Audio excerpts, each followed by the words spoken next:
card tutorial. This is Mary Fish with Stampin' Pretty. I'm an independent Stampin' Up! Demonstrator. A quick and pretty card is essentially a card that's quick to make, easy to assemble, and affordable. It requires very few supplies. So let me share with you, I'm going to do a little bit different color scheme of this same card. I'm going to start out with the Stampin' trimmer from Stampin' Up! Even if you have several paper cutters, I really feel this is the Cadillac version. It's got every feature you could ever imagine. This is the cutting blade, this is the scoring blade. They all stay on here on the same track. Very easy to see the numbering. It goes all the way up to 6, so you can do larger cards without even needing to extend the leg. The leg is right here. And there's even some more really cool features, but I love it.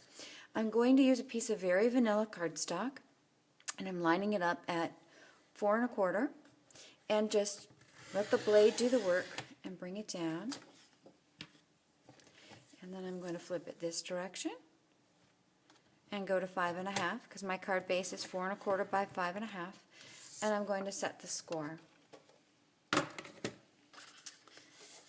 I typically fold the cards and I look at the edges just to make sure it's lining up just perfectly.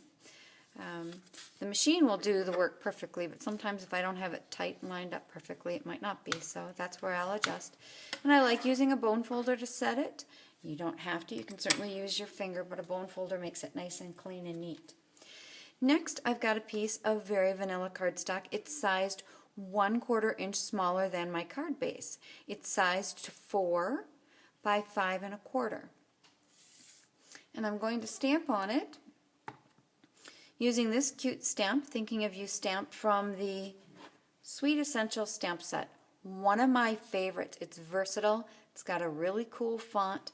It looks fresh and modern.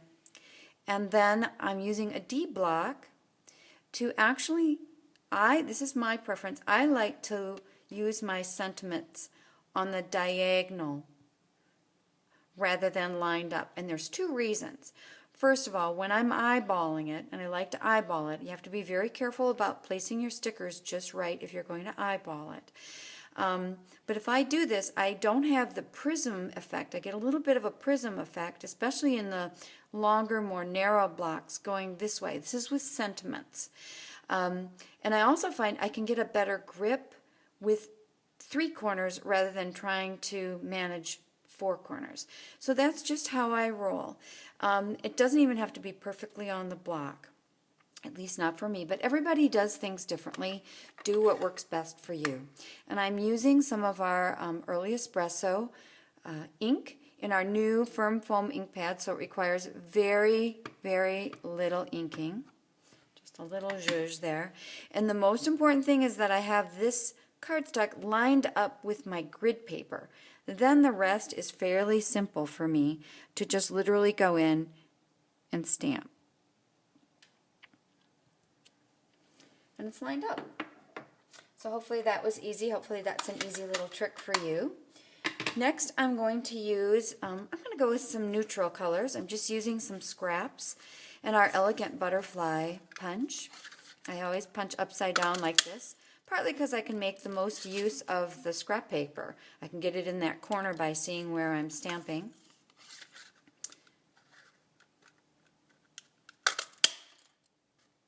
The first was Soft Suede, and this is River Rock. I had to think about that for a second. And then Early Espresso, which is like the ultimate brown. And I'm going to bring this back. I'm going to use some glue dots to pop these little butterflies on. Very, very, very simple and pretty. I think I'm going to start with this one at the bottom. And I'm going to bend its little wings a little. And I'm going to place it right there. And I'm going to fluff the wings back up a little bit. I don't want it encroaching on the sentiment too much. There, it looks like it's flying. And then I think I'll use the River Rock. I'm going to pop that in right about here so they look like they're flying. And then Early Espresso. And we'll put this one, oh, just a little bit off. Not quite the same direction as the bottom one. I want them all to have sort of the mind of their own. And then I'm going to go ahead and I'm going to add one of my favorite things for quick and wow, our rhinestone jewels. And I like using my paper snips because then I can get underneath. I just put my finger there, don't worry, it's safe.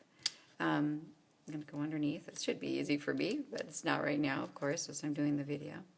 Well, there's a loose one. I'm going to grab that one, make sure it's got a sticky on the bottom. And it does.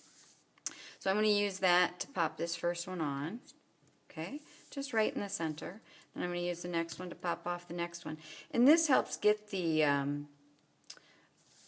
little sticky guy, I guess it's like a glue dot, to come with it, because I'm actually going under with a sharp little piece.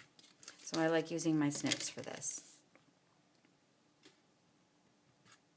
Okay, pretty enough.